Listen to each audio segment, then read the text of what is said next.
जवळजवळ 13 ते 15 वेगवेगळ्या प्रकारच्या जातींचे तांदूळ ते स्वतः जोपासणी करतायत आणि त्यांच्या निमित्ताने आज आम्हाला खरं म्हणजे या ठिकाणी भात लावणीसाठी येता आलं.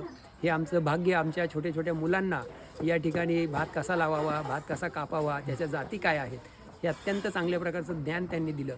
या ठिकाणी जे जंगल तयार केलेले आहे त्या ठिकाणी वेगवेगळ्या प्रकारचे पक्षी येतात, फुलपाखरं येतात, मधमाशा आहेत आणि ह्या सगळ्यांची जैवविविधता पाहण्याचं एकमेव ठिकाण हे अत्यंत म्हणजे आपला हा आनंदमळा.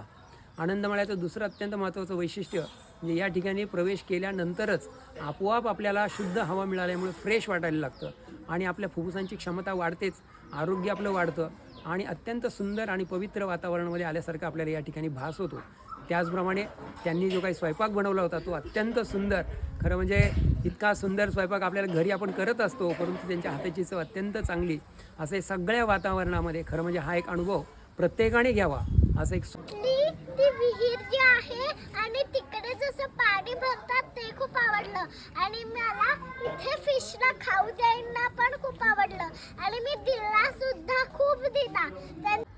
सो आम्ही आज माझ्या मित्राच्या सजेशननी आलो होतो इकडे. त्याच्यावर तसा एक भरपूर लोक आलो होतो, एक 15-20 जण होतो. हां, नवीन ज्यांना बघायचं आहे त्यांनी नक्कीच इकडे यायला पाहिजे. आणि बाकी सगळी व्यवस्था एकदम इत्तमभूत आहे. झोपायच्या खोल्या चांगल्या आहेत, जेवण सुंदर आहे. ते सगळं त्या सगळ्याची काळजी नीट घेतलेली आहे. सो इथे येऊन सगळा परिसर बघण्यातच आपण आपली सगळी एनर्जी नीट आणि कॉन्सन्ट्रेशननी बघा असं मी सगळ्यांनाच शेतीचा अगदी म्हणजे हँड्स ऑन अनुभव घेतला. सो तो डेफिनेटलीच घेण्यासारखा आहे.